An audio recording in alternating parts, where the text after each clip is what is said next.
Et si je vous disais que la paresse de votre enfant n'est pas un trait de caractère, mais un mécanisme de défense?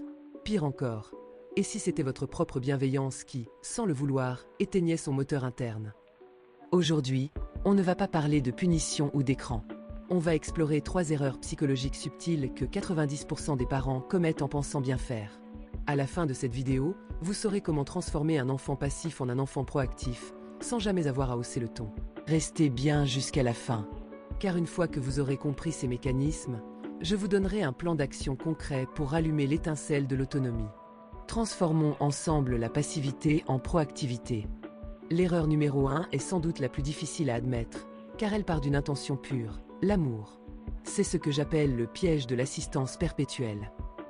Avez-vous remarqué à quel point il est plus rapide de lasser les chaussures de votre fils de 6 ans plutôt que de le regarder galérer pendant 5 minutes alors que vous êtes en retard?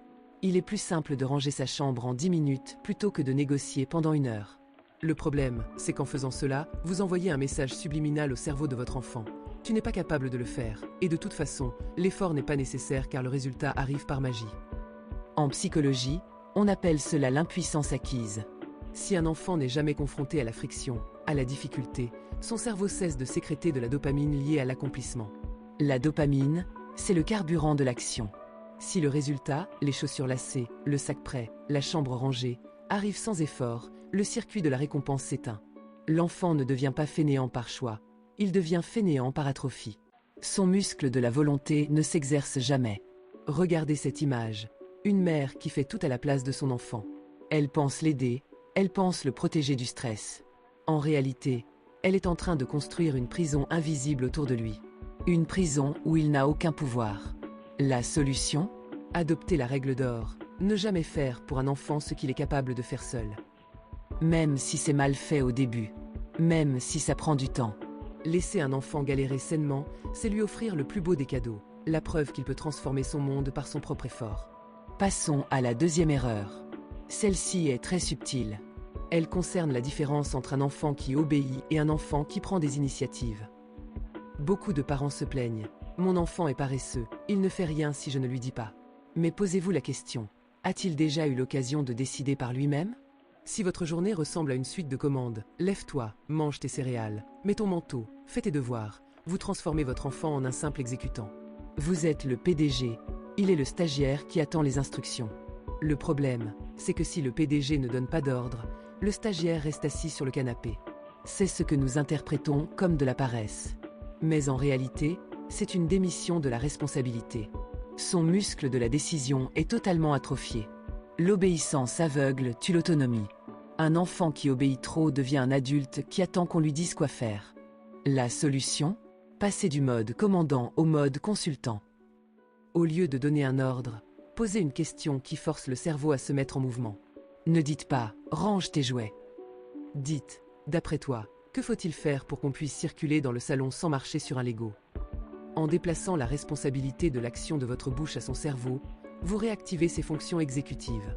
Vous lui apprenez à voir le problème et à devenir la solution. La troisième erreur est peut-être la plus destructrice pour l'estime de soi. C'est le culte du résultat. Nous avons tous dit un jour « Bravo, tu es tellement intelligent » ou « Tu es un génie du dessin ». Ça semble positif, non? En réalité, c'est un poison lent. Quand vous félicitez un enfant pour ses capacités innées, son intelligence, son talent, vous l'enfermez dans ce qu'on appelle un mince fixe. L'enfant commence à se dire « Si je suis intelligent, je dois réussir sans effort. Si je dois faire un effort, c'est que je ne suis peut-être pas si intelligent que ça. » La paresse devient alors un bouclier. Si votre enfant ne fait rien, il ne peut pas échouer. Et s'il n'échoue pas, il garde son statut de petit génie. La paresse est souvent une peur viscérale de l'échec qui se déguise en désintérêt. La solution? Félicitez le processus, jamais le résultat. Ne dites pas « c'est un beau dessin ». Dites « j'ai vu comment tu as mélangé les couleurs pour obtenir ce vert, c'est fascinant ». Ne dites pas « tu es forte en maths ». Dites « je suis impressionné par la façon dont tu as persévéré sur ce problème difficile pendant 15 minutes sans abandonner ». En valorisant la sueur et la stratégie plutôt que la note ou le talent, vous lui apprenez que l'effort est une valeur en soi. Et un enfant qui n'a plus peur de l'effort ne sera plus jamais paresseux. Nous avons parcouru beaucoup de chemins. Vous voyez maintenant que la paresse n'est souvent que le symptôme d'une autonomie qu'on a étouffée, d'une responsabilité qu'on a confisquée ou d'une peur qu'on a nourrie. Mais la bonne nouvelle, c'est que rien n'est définitif. Le cerveau d'un enfant est d'une plasticité incroyable. Dès demain, je vous propose de tester ce plan d'action en 3 étapes. Le retrait bienveillant. Identifiez une chose que vous faites pour lui et arrêtez. Laissez-le essayer, échouer, et enfin réussir. 1. Le retrait bienveillant. Identifiez une chose que vous faites pour lui et arrêtez. Laissez-le essayer, échouer, et enfin réussir. 2. La responsabilisation. Remplacez 3 ordres par 3 questions ouvertes. Laissez-le être le moteur. 3. La valorisation de l'effort. Ce soir, félicitez-le pour sa persévérance dans une petite tâche quotidienne. Le rôle d'un parent n'est pas de préparer le chemin pour l'enfant, mais de préparer l'enfant pour le chemin. Si cette vidéo vous a aidé à voir l'éducation sous un autre angle, partagez-la. Nous avons tous besoin de nous rappeler que nos enfants sont capables de bien plus que ce que nous leur permettons de faire. Et vous, quelle est la tâche ménagère ou la responsabilité que votre enfant pourrait commencer à prendre dès demain?